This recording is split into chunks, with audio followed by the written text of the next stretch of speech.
Only on 41 Action News, a secret payment using taxpayer dollars may have been used to save a local sports team. Well, today, the unified government announced plans to buy Community America Ballpark, home of the Kansas City T-Bones. Now, they want to use $8 million in sales tax revenue. But today's press release doesn't tell the entire story. Investigator Ryan Kath uncovered the secret deal. Krista, thousands of taxpayer dollars changed hands months ago, and nobody was told, not voters, not even elected leaders. When the owners of the T-Bones brought the team to Kansas City a decade ago, they financed Community America Ballpark with private dollars. Despite growing attendance numbers, team president Adam Ellert told me the economic model is now striking out. Privately funded stadiums simply do not sustain themselves. So the unified government is stepping up to the plate with an offer to buy the ballpark with sales tax revenue. But the 41 Action News investigators discovered your money was already spent in secret months ago. In January, County Administrator Dennis Hayes made the decision to pay $174,000 to the ball team to help them pay the mortgage. 41 Action News learned elected leaders didn't hear about the taxpayer deal until a closed-door executive session this summer. Why not tell them earlier? I don't know that I can answer that. But UG spokesman Mike Taylor told us it was a completely legal business maneuver to keep the team from folding in Kansas City. That's going to be pretty surprising for people to hear. They were about to be foreclosed on. Right.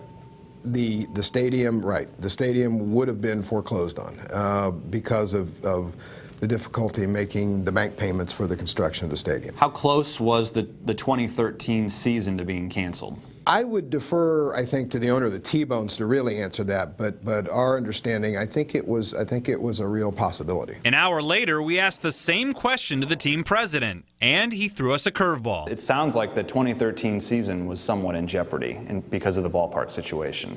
I'm not sure where you're getting that. You were at risk of foreclosure with the ballpark. No, we've never intimated that. That's what the UG just said.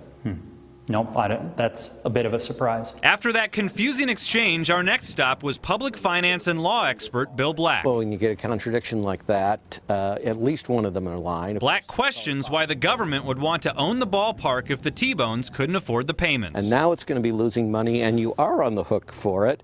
And you did all of this very secretly to make sure that the public couldn't react and say, no, don't use our money. I've heard this described as a secret bailout.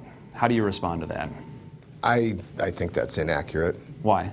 I think this is an economic development project to retain an existing business that we have, and that goes on all the time. But this was unusual enough that longtime county administrator asked for a legal review to make sure those secret subsidies were in line with county policy. Taxpayers will get a chance to weigh in about the ballpark deal next month, and we'll, of course, keep following this story and let you know about any developments. I'm investigator Ryan Kath, 41 Action News.